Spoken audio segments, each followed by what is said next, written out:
దీప బాధగా కార్తీక్ తోటి ఇలా అంటూ ఉంటుంది. బావా, అన్ని సందర్భాల్లోనూ బాధ మిగిలేది నాకే. ఇది విచిత్రం కాదు, విధి చిత్రం. ఇలా రాసి ఉంటుంది, అలాగే జరుగుతుంది. ఆ దేవుణ్ణి ఒకటి బలంగా కోరుకుంటున్నాను బావా. ఆపరేషన్ టైంలో నాకు ఇవన్నీ ఏమీ గుర్తు రావద్దు. ఆ సమయంలో నేను ఏడవకూడదు. నా గుండె రాయిలాగా మారిపోవాలి. ఏది ఏమైనా తీసుకున్న నిర్ణయం మీదే ఉండాలి అంటూ ఏడుస్తుంది దీప. ఇక దీప అలా బాధపడేసరికి కార్తీక్, నీ అంత ధైర్యంగా నేను ఉండలేకపోతున్నాను దీపా. మీ నాన్న గుడిలో గుడిగంటలు కొడితే ఆ గుడిగంటలు కూడా పిల్లల ఏడుపుల్లా వినపడ్డాయి. దీపాల వెలుగు మీ నాన్న కళ్ళల్లో ముత్యాల్లా కనపడితే నాకు మాత్రం ఊపిరి వదిలేస్తున్న బిడ్డ ప్రాణం కనిపిస్తుంది అంటూ ఎమోషనల్ అవుతాడు కార్తీక్.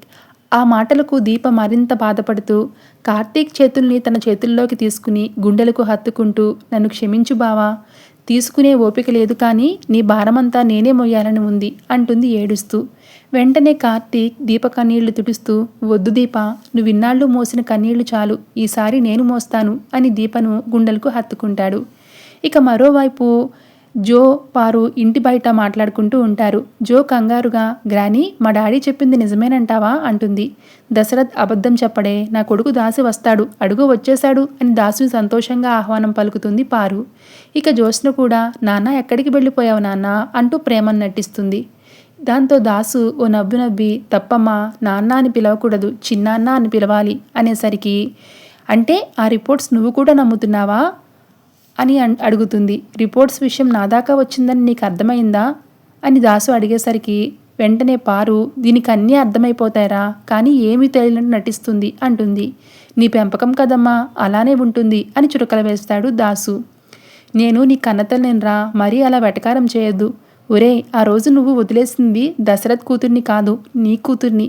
బస్టాండ్ నుంచి బిడ్డను ఎవరో తీసుకెళ్లారని చెప్పావు కదా, నువ్వు ఆ రోజు వదిలేకుండా వింటే నా మనవరాలు నాతోనే ఉండేది అంటుంది పారు. దాంతో జ్యోత్స్న, నీ మనవరాలు నీతోనే ఉంది అంటూ కోపంగా అంటుంది. అలాగని నీ నుదుటి మీద రాసి ఉందా? రిపోర్ట్స్ చెప్తున్నాయి కదా నువ్వు సుమిత్ర దశరథులు కన్న కూతురువేనని అంటుంది పారు. ఇక జ్యోత్స్న ఎంత కాదు అని నెత్తినోరు బాదుకున్నా కూడా పారు వినిపించుకోదు. దాసు విననివ్వడు.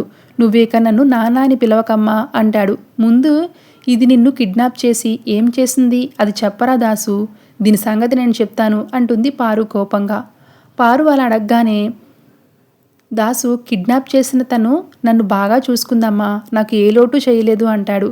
విన్నావా గ్రాని, నాన్న మీద నాకు ప్రేమ ఉంది కాబట్టే అంత ప్రేమగా చూసుకున్నాను అంటుంది జ్యోత్స్న జాలిగా ముఖం పెట్టి. వెంటనే దాసు, అది ప్రేమ కాదమ్మా, భయం. నువ్వు నా కూతురు అన్న నిజం ఎక్కడ బయటపడిపోతుందోనని నన్నే దాచావు. ఇప్పటిదాకా నాకే తెలియని విషయం ఏంటంటే నువ్వు నా కూతురివి కాదు. ఇక ఏ భయాలు లేవు, ఎవరిని కిడ్నాప్ చేయాల్సిన పని లేదు, హ్యాపీగా ఉండొచ్చు అంటూ దాస్ కూల్గా నవ్వుతూ అంటూ ఉంటాడు. దాసు మాటలకు అడ్డు తగులుతూ, అది హ్యాపీగానే ఉంటుందిరా, ఇంతకీ మన సంగతి ఏంటో చెప్పు. తప్పిపోయిన నా సొంత మనవరాల్ని వెతుక్కుందాం రా, పాపం అది ఎక్కడుందో ఏంటో, ఎలా ఉందో ఏంటో అని అంటూ ఉంటుంది పారు. ఒక రాంగ్ సమాచారంతో మనం ముగ్గురం ఫూల్స్ అవుతున్నాం, అర్థం చేసుకోకపోతే నష్టం మనకే అంటుంది జ్యోత్స్న కోపంగా తండ్రి నానమ్మలతో. వెంటనే దాసు, నువ్వు నా కూతురువే అనడానికి మా అమ్మ కాకుండా వేరే సాక్ష్యం ఏమైనా ఉందా అని అడుగుతాడు.